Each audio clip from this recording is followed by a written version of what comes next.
5월 15일 성경 읽기 시간입니다. 우리 오늘은 역대하 9장에서 12장에 있는 말씀을 읽겠습니다.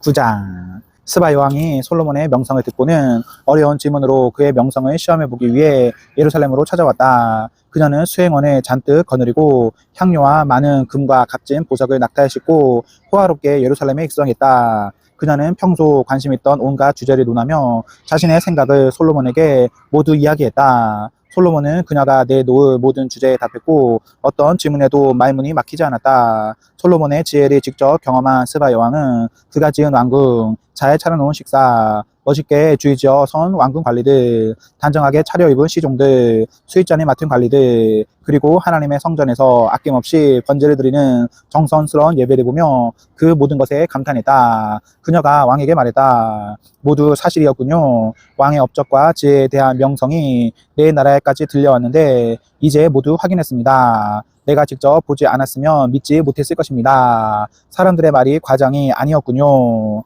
왕의 지혜와 기품은 내가 상상한 것보다 훨씬 뛰어납니다. 왕 밑에서 일하는 사람들은 날마다 왕 곁에서 지혜로운 말을 직접 들으니 얼마나 복됩니까? 당신을 총애하셔서 왕으로 삼으신 당신의 하나님을 찬양합니다. 그분이 당신의 왕으로 삼아 공의로 질서를 유지하게 하시고 소중한 백성을 보살피게 하신 것은 이스라엘을 향한 그분의 사랑에서 비롯된 것임이 분명합니다. 그런 다음 그녀는 4.5톤 가량의 금과 수많은 향료와 값비싼 보석을 왕에게 주었다. 스바 여왕이 솔로몬 왕을 위해 향료를 가져온 이후로 그처럼 많은 향료가 배로 들어온 일은 다시 없었다. 히람의 배들은 오빌에서 금을 수입해 오면서 향기로운 백단목과 값비싼 보석도 함께 가져왔다. 왕은 백단목으로 하나님의 성전과 왕궁에 드릴 세련된 가구를 제작하고 음악인들을 위해 하프와 수금을 만들었다. 그만한 백단목을 들여온 경우는 이후로 없었다. 솔로몬 왕은 스바 여왕이 원하는 것을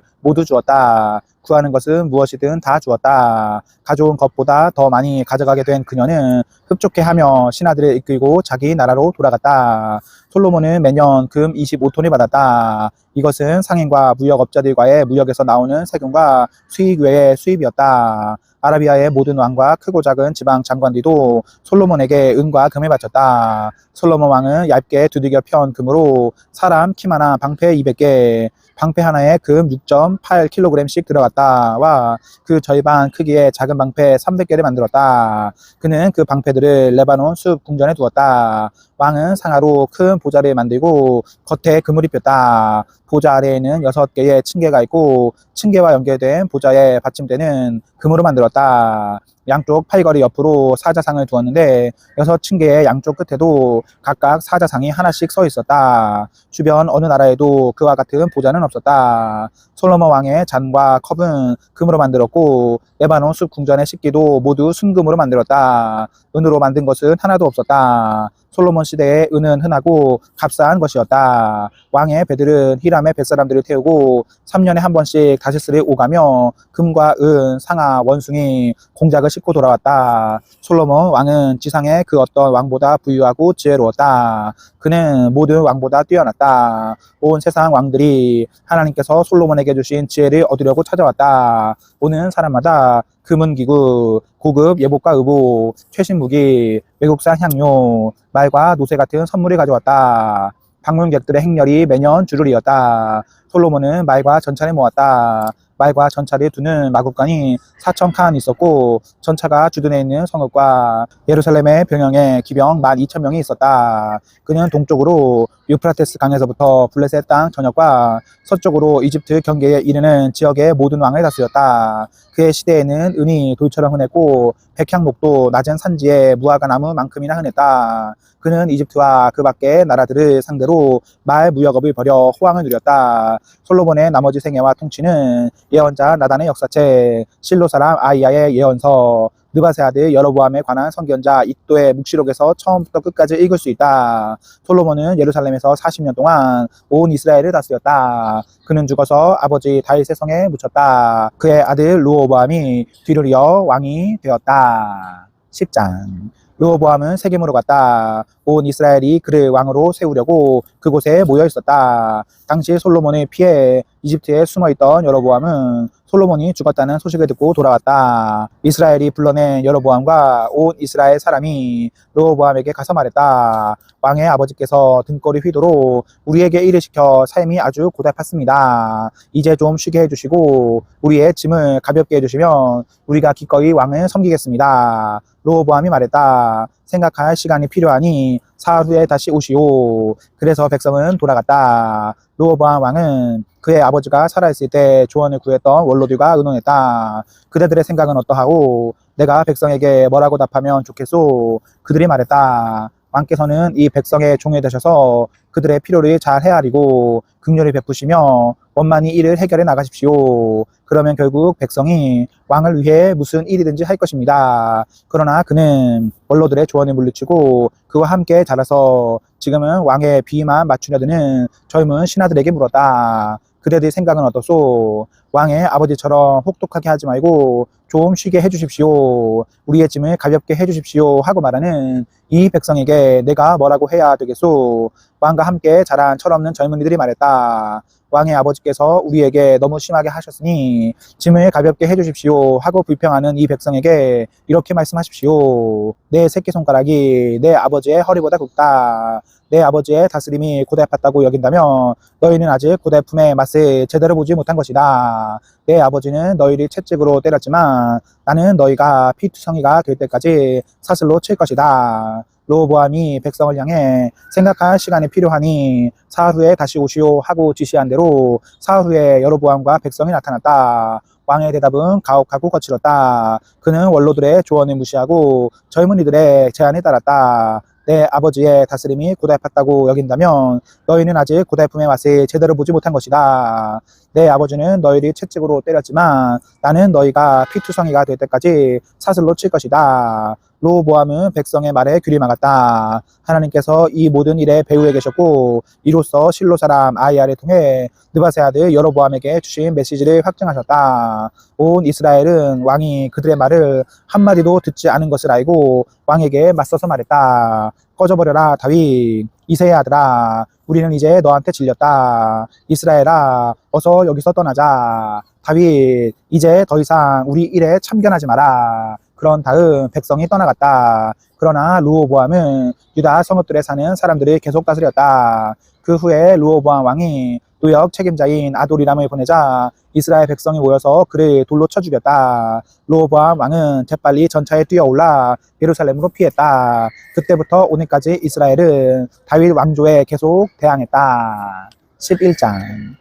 예루살렘으로 돌아온 르호보암은 유다와 베냐민 지파 사람을 소집하고 정예군 18만 명을 동원했다. 그는 이스라엘과 전쟁을 벌여 나라를 되찾으려고 했다. 그때 하나님의 말씀이 거룩한 사람 스마야에게 임했다. 솔로몬의 아들 유다 왕 르호보암과 유다와 베냐민의 모든 이스라엘 백성에게 전하여라. 이것은 하나님의 말씀이다. 너희는 진군하지 마라. 너희 형제 이스라엘 자손과 싸우지 마라. 너희는 한 사람도 남김없이 다 집으로 돌아가거라. 이 모든 것이 나의 뜻이다. 그들은 하나님께서 말씀하신 대로 집으로 돌아갔다. 르호보암은 계속해서 예루살렘에 살면서 유다 곳곳에 방어 체제를 구축했다. 베들레헴, 에담, 드고와 벳술, 소고, 아둘람, 가드, 마레사, 십, 아도라임, 아기스, 아세가, 소라, 아얄론, 헤브론이 그가 유다와 베냐민을 보호하기 위해 세운 방어선이었다. 그는 요새 성읍을 강화하고 지휘관들을 임명하며 비상 식량과 올리브 기름과 포도주를 비축했다. 그는 모든 성읍에 큰 방패와 창들을 갖추어 두고 성읍의 방비를 크게 강화했다. 그래서 유다와 베냐민은 한동안 안전했다. 이스라엘 전역에서 제사장과 레위인들이 르호보암에게 왔다. 레위인들이 자기의 목초지와 재산을 버리고 유다와 예루살렘으로 이주한 것은 여로보암과 그의 아들들이 그들에게서 하나님의 제사장직을 박탈하고 제사장을 따로 세워 여러 예배 처소에서 그가 만든 수점소와 송아지 우상을 섬기게 했기 때문이다. 이스라엘의 모든 지파 가운데서 이스라엘의 하나님이 찾기로 결심한 모든 사람은 제사장과 레위 사람들과 함께 예루살렘으로 이주하여 그곳에서 그들 조상의 하나님께 제사를 드려 예배했다. 이것이 유다 나라의 엄청난 힘이 되었다. 그들은 3년 동안 솔로몬의 아들 르호보암 곁을 지키면서 다윗과 솔로몬의 길을 충실히 따랐다. 르호보암은 다윗의 아들 여리목과 이새의 아들 엘리압의 딸 아비아의 사이에서 태어난 마할락과 결혼했다. 마할랏은 여우스, 스마랴, 사함을 낳았다. 그 후에 르호보암은 압살롬의 딸 마아가와 결혼했는데 마아가는 아비야, 아떼, 시사, 슬로밋을 낳았다. 마아가는 르호보암이 가장 사랑한 아내였다. 그는 다른 아내나 첩들, 그는 아내 18명과 첩 60명을 두었는데 그들의 아들 28명과 딸 60명을 낳았다. 보다 그녀를 더 사랑했다. 르호보암은 마아가의 아들 아비야를 맏아들 고 형제들의 지도자로 삼았다. 그를 다 왕으로 삼을 생각이었다. 그는 지혜롭게 아들들을 유다와 베냐민의 방어 체제를 이루는 모든 요새 성읍에 배치했다. 그리고 풍부한 양식과 많은 아내를 주어 그들을 행복하게 해주었다. 12장. 르호보암이 나라를 안정시켜 다시 세력이 강해지자 그와 온 이스라엘은 사실상 하나님과 그분의 길이 버렸다. 그와 그의 백성이 하나님께 신실하지 않았으므로 르호보암 5년에 이집트 왕 시삭이 예루살렘으로 쳐들어왔다. 그는 전차 1200대와 기병 6만 명, 리비아와 숲과 에티오피아 사람들로 구성된 이집트 군대를 거느리고 왔다. 그들은 유다의 요새 성읍들을 빼앗고 예루살렘까지 진격해왔다. 그때 예언자 스마야가 시삭을 피해 예루살렘으로 후퇴한 유다 지도자들과 함께 르호보암에게 가서 말했다. 하나님께서 말씀하십니다. 내가 나를 버렸으니 이제 나도 너를 버려 시삭에게 넘기겠다. 이스라엘의 지도자들과 왕이 회개하며 말했다. 하나님께서 오르십니다. 하나님께서 그들이 겸손히 회개하는 모습을 보셨다. 그러자 하나님의 말씀이 스마야에게 임했다. 그들이 겸손히 뉘우치니 내가 그들을 멸하지 않겠다. 그들을 너그럽게 봐줄 것이다. 시삭을 통해 예루살렘에 나의 진노를 드러내지 않을 것이다. 그러나 나는 그들을 시삭의 신하로 만들 것이다. 그들은 나를 섬기는 것과 세상의 왕을 섬기는 것이 어떻게 다른지 알게 될 것이다. 그때 이집트 왕 시삭이 예루살렘을 공격했다. 그는 하나님의 성전과 왕궁의 보물 보관소에서 무엇이든 손에 잡히는 대로 약탈하고 솔로몬이 만든 금방패까지 가져갔다. 르호보암 왕은 금방패 대신 청동방패를 만들어 왕궁 입구를 지키는 경비대에게 주었다. 왕이 하나님의 성전에 갈 때 경비대가 방패를 들고 왕을 수행했다가 일이 끝나면 경비대실에 다시 가져다 놓았다. 르호보암이 회개했으므로 하나님께서 진노를 거두셨고 그를 완전히 멸하지 않으셨다. 유다의 선한 일도 벌어지고 있었으니 상황이 암담하지만은 않았다. 르호보암 왕은 예루살렘에서 자신의 통치 체제를 개편하고 왕권을 다시 굳게 세웠다. 르호보암은 왕 위에 오를 때 41살이었다. 그는 이스라엘의 모든 지파 가운데서 하나님께서 친히 임재하시는 특별한 처소로 택하신 예루살렘 성에서 17년 동안 다스렸다. 그의 어머니는 암몬 사람 나아마다. 그러나 르호보암에 대한 최종 평가는 그가 악한 왕이라는 것이었다. 그에게 하나님은 중요하지 않았다. 하나님께 관심이 없었을 뿐 아니라 그분을 마음으로 찾지도 않았다. 르호보암의 역사는 예언자 스마야와 선견자 id도의 회고록에 처음부터 끝까지 족보와 함께 기록되어 있다. 르호보암과 여로보암 사이에는 전쟁이 끊이지 않았다. 르호보암은 죽어서 자기 조상과 함께 다윗성에 묻혔다. 그의 아들 아비야가 뒤를 이어 왕이 되었다. 아멘. 네, 오늘 말씀을 모두 읽었습니다. 우리 오늘 하루도 하나님과 사람 앞에서 행복하십시오. 성령 충만하십시오. 안녕.